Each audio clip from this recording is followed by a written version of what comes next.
बारडोली में सूरत जिला पंचायत के करोड़ों की खाली संपत्ति पर त्राहितों का अवैध कब्जा। मजारे किसी समय धर्मशाला की भूमि पर बनी थी। जब पराया मुजावर खीर बनाने गए तो स्थानीय मुसलमान नाराज हो गए। बारडोली दिनांक 24 सरकारी परिसर में बने धर्मस्थल पर हंगामा।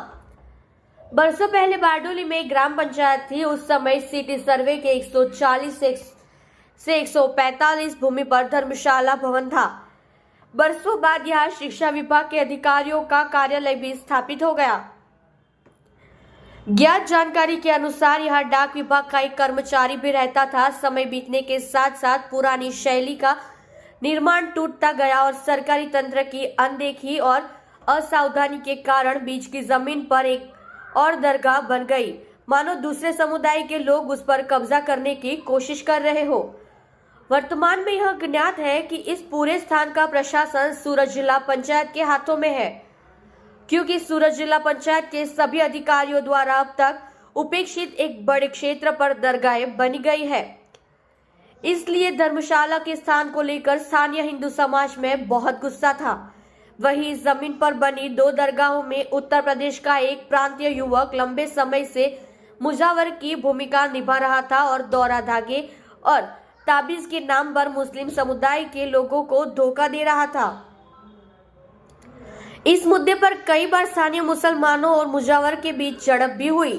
आज एक बार फिर स्थानीय मुस्लिमों ने दरगाह के पास खीर डेग चढ़ाने आए और यह व्यक्ति को पकड़ लिया। इस दौरान घटनास्थल पर हिंदू समाज के नेता भी जमा हो गए।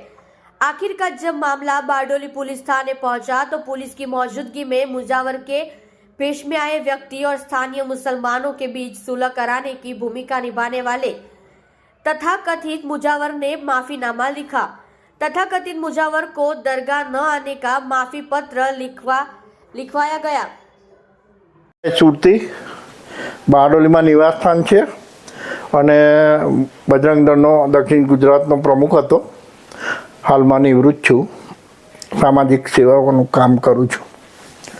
આજરોજ મારા જાણમાં આવ્યું કે કેટલાક ઇસમો હિન્દુ ધર્મશાળાની જગ્યામાં કોક પ્રવૃત્તિ કરી રહ્યા છે એવું મને ખબર પડતા મેં બારડોલી પીઆઈ સાથે વાત કરી અને એમને જણાવ્યું કે આ કબજા અમારી જગ્યા છે, એનો કબજો કરી લેવાની કોશિશ થઈ રહી છે, તો આ બાબતે યોગ્ય પગલાં ભરવા અને એ વિષયને ધ્યાનમાં લઈને પીઆઈશ્રીએ પણ તાત્કાલિક પોલીસ મોકલી તપાસ કરાવી અને આ જગ્યા બાબતે જ્યારે ચર્ચા થઈ અને એમાં મેં કીધું કે આ જગ્યા હિન્દુ ધર્મશાળાની છે, ધર્મશાળાની રહેવી જોઈએ અને ભવિષ્યમાં જિલ્લા પંચાયત હસ્તક હોય આ જગ્યાનો જો યોગ્ય ઉપયોગ કરવામાં આવે અને મળી સમજીને આને યોગ્ય આકાર અપાય તો ખૂબ સારી વાત છે।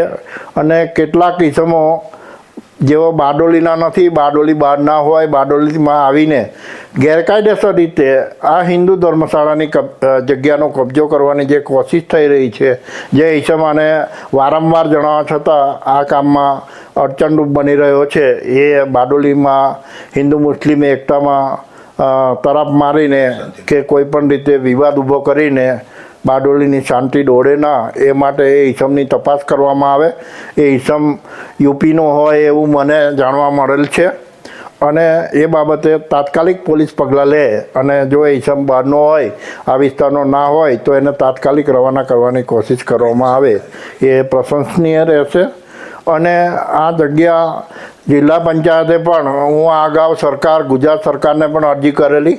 આ અરજીની અંદર પણ મેં વારંવાર જણાવ્યું છે કે જો સરકાર આ જમીનનો કે જો જિલ્લા પંચાયત જમીનનો કબજો જાળવી ના શકતી હોય અને આવા ગેરકાયદેસર ઇસમો ઘૂસીને કબજો કરવાની કોશિશ કરતા હોય ત્યારે તાત્કાલિક આ જગ્યા પર યોગ્ય સંકલન કરીને કોઈક સરસ આયોજન થાય જે સમાજના હિતમાં અને બારડોલીના નાગરિકોના હિતમાં રહે એવી મારી અપેક્ષા છે।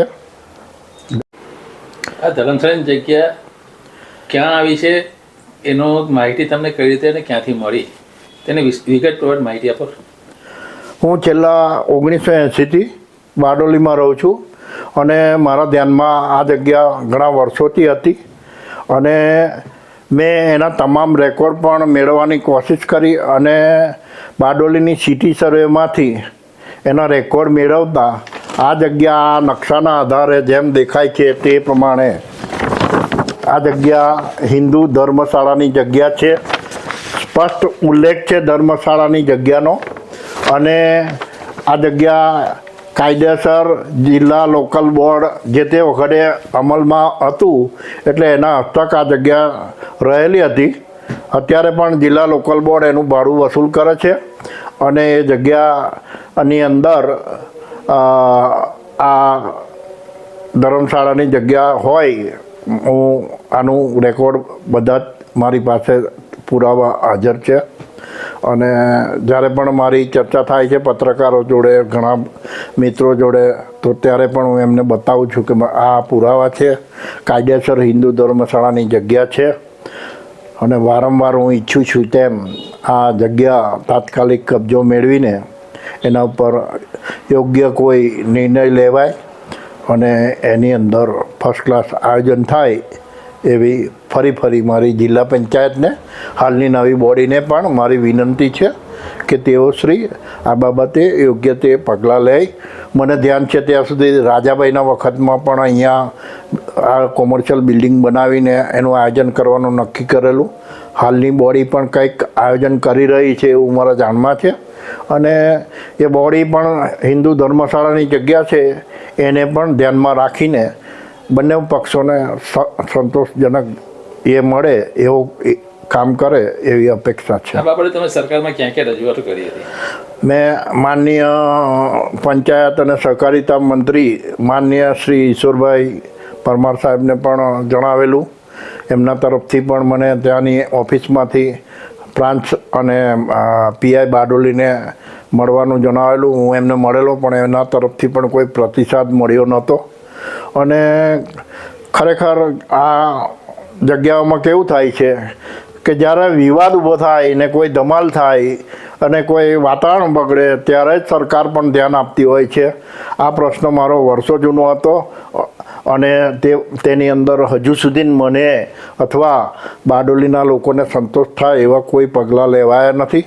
હું ઈચ્છું છું કે આ વિવાદનો તાત્કાલિક અંત આવે અને યોગ્ય કાર્યક્રમ ગોઠવાય એવી અપેક્ષા છે.